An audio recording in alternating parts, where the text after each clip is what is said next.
Well, so Jason and I did one or two songs together on stage once. Remember the Pussycat incident where you came up and sang "You're So Vain"? Yeah, I was going to ask about that. Maybe something else. I can't remember. But so for 5 minutes, we were in a band together, bro. Yeah, we were. Yeah. So tell us about that. What happened? Tammy ended up sick or something? Or wasn't that in Maryland? That was for M3. And this was probably 2016, 17 at the latest. That's good. And Jason was 40 and I was 22. And Tammy, I love that guy. Sort of suffered through a series of some health issues that week and was basically in the hospital, and which was the culmination of his sobriety. And I'll kind of leave it all at that. And the beginning of his sobriety. And he was like, I remember he was in the hospital bed. He's like, "You guys got to do the fucking show without me. Just make sure you do it." And we were like, okay. So we just hit up all our friends that were at the festival and we're like, "Hey, you want to do a song or 10 with us? Because we still got to play." And we threw it together, and it was a little stressful at the time, but we still ended up having a good time. I mean, it's M3 and festival style with our friends and everything. And I think like Cher from Vixen came up, and I honestly, I don't really remember. Oh, Ted from Danger. So I was like, Ted from Danger Toys. Yeah. That's fairly common, actually. You're not the guy in Danger. Oh, you're correct. I'm not in Danger. You don't look at all like the guy in Danger. What? Some blonde hair, maybe? Oh, I actually enjoy your guys' records. Ooh, I'm teasing. These are jokes. Keep up. No, I got it. No, I love Ted Poley. He's always a fun hang. He's got good energy. That guy's so nice. He deserves anything that moves forward for him. I condone it.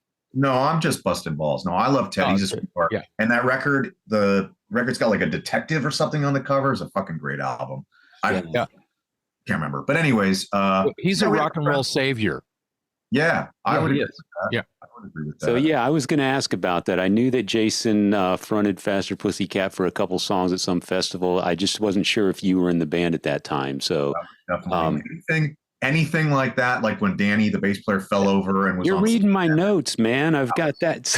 So okay, let's talk about that, because that was. Man, that made the round. So for anyone watching or listening that's not familiar, Danny, the bass player for Faster Pussycat, a.k.a. Slim Tender, there's a video clip of him just stumbling backwards and collapsing into the drum riser, and he takes a shot, man. I mean, it looked like his head, like his neck snapped. So, okay. What was going on that night? I was just at my young counterpart Sam Bam Colton's house over the weekend on Sunday, discussing this very story, because they were asking about it, and since I lived it firsthand, just ran the whole thing then too. So Danny had been going through some, I don't know, personal shit, and was ramping up that week, especially that day, and was under the influence of lots of alcohol and lots of other things, and we saw that coming. And so the band that was on tour supporting us, we even had their bass player sort of learn the set. If you go back and watch that like 30-second clip, you'll see a guy jump on stage and put the bass on because he was ready to go. We knew it was going to happen. And what you don't see is just sort of behind Tammy in that video clip on stage, our tech had put a chair. And so Danny didn't realize that the chair had appeared for him to sit in. And so he tripped over the chair, and he was so annihilated that it looks like he hits his head, but that's just the whiplash of his body going loose. He actually took the brunt on his, I don't know, right or left arm. And for the next like 2 weeks, his whole arm just was like purple. And his head was fine, which is a shame because I don't think there's much really in there anyhow. But the interesting point was, we were in Georgia, and the next morning we got on the Monsters of Rock cruise. And at the time, no one had, cell phone, wireless Wi-Fi packages or whatever. And so we were all off the grid for 6 days. And so it all kind of the video clip and all this stuff went viral over the course of 72 hours, and no one could reach us. And so we got back on the mainland, and Danny's mom had left him this all these voicemails thinking he was in the hospital or was hurt or had died and all these things. Even my best friend at the time, who was a total straight-laced normal guy, was like sitting in his cubicle in an office, and some guy was like, dude, have you seen this clip? And he's like, oh yeah, that's my best friend right there. And I gestured to him as if I didn't give a shit, because I didn't, because he had been so awful all day. I actually had some family, as I mentioned, my stepbrother, who lives in northern Georgia, was at the show, and I introduced him to my stepbrother, and he said something really, off color to, it was like, and I was like, what an asshole. Like, I bring my family to the show. I'm like, hey, it's my bass player, Danny. And he's like, fuck you, that kind of thing. So when he fell, that's why I was like, you fucking made your bed. You might as well fucking lay in it. So, that was that. I don't know what the dog is chewing on downstairs, but it sounds couch. Sounds expensive. The couch. Yeah. Hey, what are you doing? He's got the couch in his mouth. Yeah. Sounds we had Bridget from New York Loose on the show a long time ago, and we were talking about her band's career at the time, and she was saying that Danny, of course, was in the band. Yes. And she said she said she had a hard time keeping her band on the straight and narrow. Like, they were party animals, and Danny, I think, doesn't really try to even hide it. No, it's part of his allure. Hush. So what was it like? I mean, so you were in Faster Pussycat for 10 years, and Tammy now has been sober for a number of years, which is something I think is amazing. I thought that guy, I assumed, just smoked cigarettes in the shower. Like, I can't imagine that guy. Fucking deal, Bubba. This fucking shit's got to get fucking sorted, okay? Bubba.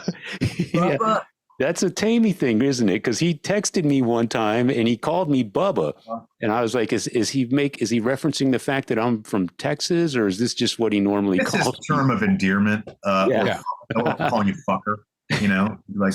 So you were in the band before Tammy got sober, and that was that incident that weekend of his hospital stay when JC filled in with all our friends, was the starting of that, because the doctor was basically like, if you don't stop doing, substance A, B, and C, you're gonna fucking die. So those are your options. You can keep going and drop dead, or you can stop. And so clearly he stopped, and it was, really interesting sort of watching the sort of story arc of his, and, to his benefit. I mean, I have a better relationship with Tammy now than I think I did when I was in the band, predominantly, I think, because he's sober, and so he's not, you didn't know which sort of iteration of him you would get when people are partying nonstop. It's kind of like that anyway, when people are kind of blotto half the time. I wonder who I'm talking to right now, kind of a thing. Yeah. I complimented Tammy on just his appearance and just even his voice, and just his strength as a person, and he's smiling on stage and shit. It's like night and day. Coming to sound checks, he cares now, which is really great to see. Because he probably wouldn't want me to say it, but I'll say it for him. There was such a long period of time where he did not give a shit, and now he really does. It shows. The band sounds great. This is probably the best incarnation that he's got currently of the band ever, and and he's doing new music finally, and it's just great to see him happy and healthy and taking care of himself.